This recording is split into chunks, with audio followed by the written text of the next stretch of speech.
नमस्कार दोस्तों, मैं हूं संतोष पाठक और आप देख रहे हैं द न्यूज लॉन्चर। धनखड़ को बचाने के लिए राज्यसभा के सभापति, देश के उपराष्ट्रपति जगदीप धनखड़ साहब को बचाने के लिए क्या थेथरई पर उतर गई है भाजपा। अब आप कहेंगे कि मैं थेथरई जैसे शब्द का इस्तेमाल क्यों कर रहा हूं, यह अपमानजनक है, असंसदीय है। ऐसा बिल्कुल नहीं है। ये दौर ही ऐसा आ गया है कि जिस दौर में जो जितनी बेशर्मी से अपनी बात बार बार रख सकता है वो बड़ा हो जाता है। ये दौर ही ऐसा आ गया है कि जो जितनी नौटंकी से प्रेस कॉन्फ्रेंस कर सकता है, जो जितनी नौटंकी से झूठ बोल सकता है, अजब गजब से तर्क सामने रख सकता है, वो बड़ा प्रवक्ता और बड़ा नेता हो जाता है। यहां पर इसलिए हमें यह कहना पड़ रहा है कि क्या राज्यसभा के सभापति, जो कि देश के उपराष्ट्रपति भी हैं, जो देश के दूसरे सर्वोच्च संवैधानिक पद पर आसीन है, राष्ट्रपति के बाद जिनका पद दूसरा सर्वोच्च संवैधानिक पद माना जाता है, क्या उनको बचाने के लिए अब भारतीय जनता पार्टी को थेथरई पर उतरना पड़ रहा है? क्यों मैं ये कह रहा हूं, उससे पहले जरा आप ये वीडियो सुनिए।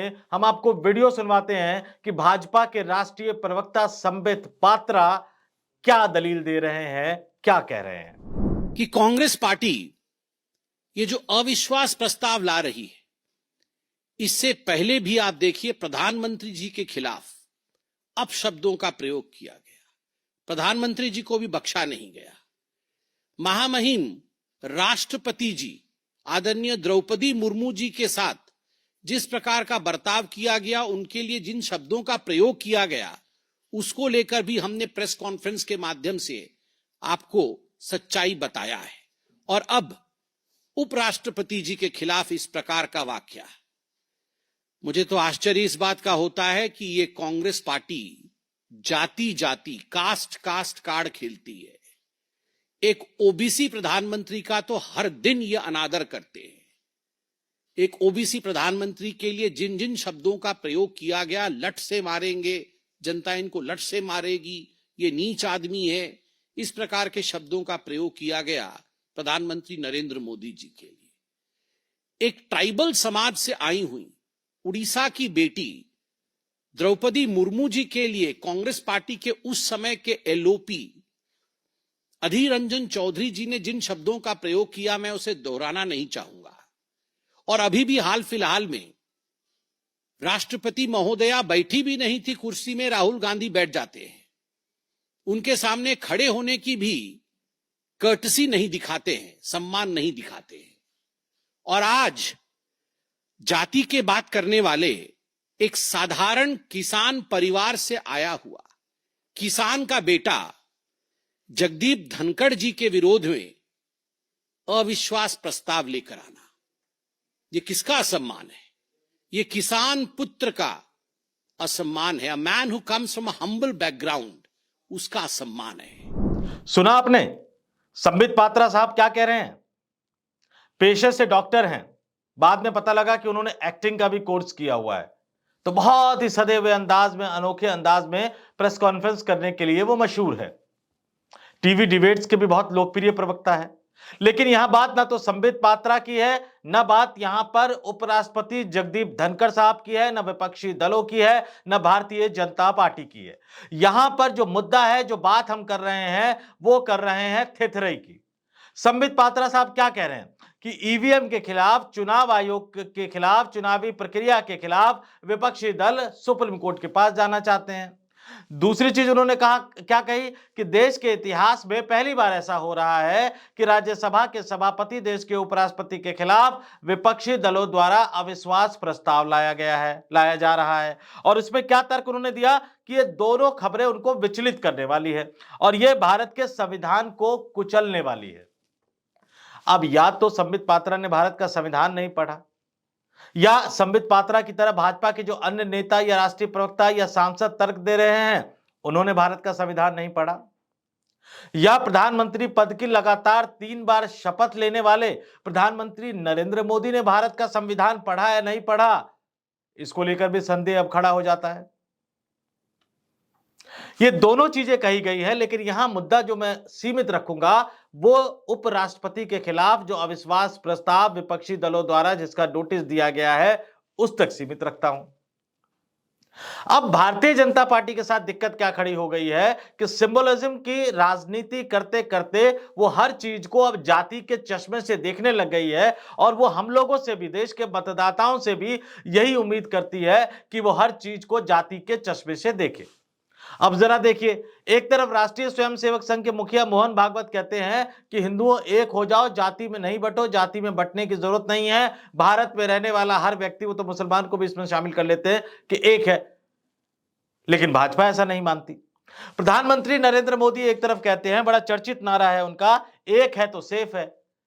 और जाहिर सी बात है कि हम आप और देश का बच्चा बच्चा ये समझता है कि जब वो एक है तो सेफ है की बात करते हैं तो वो तमाम हिंदुओं को संदेश देने की कोशिश करते हैं कि जाति धर्म से जाति से उठकर, जातिगत मतभेदों से ऊपर उठकर सभी हिंदुओं को एक साथ जो एकजुट होकर भारतीय जनता पार्टी को वोट देना चाहिए। तो चुनाव होता है तो एक है तो सेफ है का नारा आता है। चुनाव होता है तो आप हिंदुओं से अपील करते हैं कि भाई जातियों में मत बंटो, कमल छाप पे वोट करो। चुनाव आता है तो हिंदुओं की एकजुटता आपके लिए बहुत बड़ा मुद्दा बन जाती है। आप नहीं चाहते कि हिंदू बटे, क्योंकि अगर वोट बटेगा तो आप हार जाओगे। और जैसे ही आप फंसते हुए नजर आते हो, जैसे ही आपकी दुविधा की स्थिति बढ़ती हुई नजर आती है, तो तुरंत आपको जाति का कार्ड याद आ जाता है। अब यहां पे संबित पात्रा साहब क्या कह रहे हैं आपने सुना? वो कह रहे हैं कि उपराष्ट्रपति के खिलाफ, राज्यसभा के सभापति के खिलाफ जो अविश्वास प्रस्ताव लाया जा रहा है वो संविधान को कुचलने वाला है। वो किसान के बेटे हैं, जाट समुदाय का अपमान किया जा रहा है। क्या ये प्रस्ताव किसी जाट व्यक्ति के खिलाफ लाया जा रहा है क्या? या आपने ये ठान के बैठ गए हैं आप लोग कि आप देश के तमाम संवैधानिक पदों पर इतना हमला करेंगे, उसको जाति में खंड खंड बांट कर रख देंगे? राष्ट्रपति द्रौपदी मुर्मू के खिलाफ जो उस समय विपक्षी नेता थे अधीर रंजन चौधरी, उन्होंने जिस तरह की भाषा का इस्तेमाल किया था वो अपमानजनक था, वो मुद्दा बना था। अधीर रंजन चौधरी ने उसके लिए माफी भी मांगी थी। उन्होंने कहा था कि चूंकि उनकी हिंदी बहुत अच्छी नहीं है इसलिए वो जबान फिसल गई। वो मुद्दा समझ सकते थे। लेकिन माफ कीजिएगा, उस समय भी आपने इस मुद्दे को इस तरह से बुलाने की कोशिश की। आपने ये नहीं कहा कि संवैधानिक पद पर बैठे व्यक्ति का अपमान हुआ, आपने कहा आदिवासी महिला का अपमान हुआ। अब प्रधानमंत्री की बात कर लीजिए, लोकतांत्रिक रूप से निर्वाचित नेता है, संसद का चुनाव जीतकर सांसद बने हैं, बहुमत के आधार पर प्रधानमंत्री बने हैं, लगातार 3 बार देश के प्रधानमंत्री बने हैं, इससे पहले लगातार जीतकर गुजरात के मुख्यमंत्री बनते रहे। अब अगर उनकी आलोचना की जाए तो आप कहेंगे ओबीसी का अपमान है। वैसे मोदी दावा करेंगे, बीजेपी के नेता कहेंगे कि हिंदू हृदय सम्राट है। और जब फंसते हुए नजर आएंगे, जब आलोचना होगी तो आपको याद आएगा कि नहीं मैं ओबीसी हूं। ऐसे लाएंगे हिंदुओं की एकता। यहां अविश्वास प्रस्ताव जो लाया जा रहा है, उस अविश्वास प्रस्ताव राजनीतिक विवाद, राजनीतिक आरोप प्रत्यारोप को लेकर कुछ नहीं कहना है, नंबर गेम उसको सामने रख देगा। लेकिन जो प्रस्ताव एक राजनीतिक रूप से एक संवैधानिक पद पर बैठे व्यक्ति पर लाया गया है, यह कहते हुए विपक्षी दलों द्वारा लाया गया है कि वो भेदभाव कर रहे हैं, राजनीतिक दल के प्रभाव में काम कर रहे हैं। तो राजनीतिक पद पर लाया गया प्रस्ताव, राजनीतिक पद पर बैठे हुए व्यक्ति के खिलाफ लाया गया प्रस्ताव जाति के खिलाफ कैसे हो गया?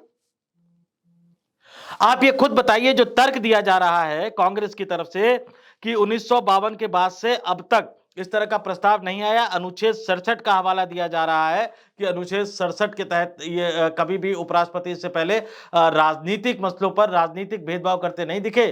तो क्या ये अनुच्छेद भारत के संविधान का हिस्सा नहीं है? क्या भारत के संविधान ने विपक्षी दलों को यह अधिकार नहीं दिया है कि अगर उनको लगता है कि आसन पर बैठे एक व्यक्ति जो है वो सही तरीके से सदन का संचालन नहीं कर रहा है, विपक्ष की आवाज को दबाने की कोशिश कर रहा है, तो हमारे संविधान निर्माताओं ने तो ये व्यवस्था की थी कि विपक्षी दल अविश्वास प्रस्ताव ला सकता है। तो आप ये क्या कह रहे हैं कि भारत के संविधान को कुचलने वाली है? कोई पीआईएल लेकर सुप्रीम कोर्ट जाएगा तो आप कहेंगे कि भारत के संविधान को कुचलने वाली है, विचलित करने वाली है। उसी संविधान में यह जिक्र है कि इस देश का कोई भी नागरिक अगर उसको लगता है कि उसके साथ भेदभाव किया जा रहा है, अगर उसको लगता है कि देश में कहीं कुछ गलत गड़बड़ असंवैधानिक हो रहा है, जो नियमों के खिलाफ हो रहा है, तो उसको सुप्रीम कोर्ट जाने का अधिकार तो देश के संविधान ने दिया है। आप थिथरई कर रहे हैं। क्यों? क्योंकि सिर्फ आपको अपनी गलत हरकतों को बचाना है। सदन चलने नहीं देना चाहते, मुद्दा उठने नहीं देना चाहते, तो आप थिथरई करेंगे। यह जाति का अपमान है। प्रधानमंत्री जी, आपने प्रधानमंत्री पद की लगातार 3 बार शपथ ली है। याद कीजिएगा उसमें क्या कहा जाता है कि देश की एकता अखंडता को अक्षुण्ण बनाए रखूंगा। ये जाति में बांटकर आप अक्षुण्ण बनाए रखने की बात कर रहे हैं। ये संवैधानिक पद पर बैठे व्यक्तियों की जाति बार बार याद दिलाकर आप हिंदुओं की एकजुट करने की बात कर रहे हैं। स्वामी विवेकानंद का बहुत जिक्र करते हैं प्रधानमंत्री नरेंद्र मोदी। वहां जाकर ध्यान मुद्रा में भी बैठे थे वो। अरे शिकागो की धर्म संसद में स्वामी विवेकानंद जी ने क्या कहा था 11 सितंबर 1893 को हिंदू धर्म के बारे में, भारत के बारे में। भारत के अंदर आकर जब उन्होंने हिंदुओं की एकता के लिए जितना काम किया कि हमको एक होकर रहना है, इसको जातियों में विभक्त नहीं करना है, उन स्वामी विवेकानंद के नाम पर आप वहां जाकर ध्यान करते हैं। हालांकि वो ध्यान कैसा था उसको लेकर तो फिर कभी चर्चा करेंगे, लेकिन यहां आप जब भी फंसते हैं आपको जातियों की याद आती है। आप संवैधानिक प्रावधानों पर जवाब नहीं दे सकते। नियमों के तहत अविश्वास प्रस्ताव लाया गया, उन नियमों पर क्या आपको कुछ कहना है? और जब लाया गया है तो उसको पेश कीजिए, चर्चा होने दीजिए। आंकड़े आपके साथ है, आंकड़ों में निश्चित तौर पर आपको जीत मिलेगी। आंकड़े नहीं भी होते तो भी आप जीत जाते हैं, ये इनके इन प्रकरण किसी न किसी को साथ लेकर। तो बार बार आपको संवैधानिक पदों पर बैठे व्यक्ति की जाति क्यों याद दिलानी पड़ती है? बंद कर दीजिए ये थेथराई। बहुत ज्यादा समय तक जनता इसको बर्दाश्त नहीं करेगी।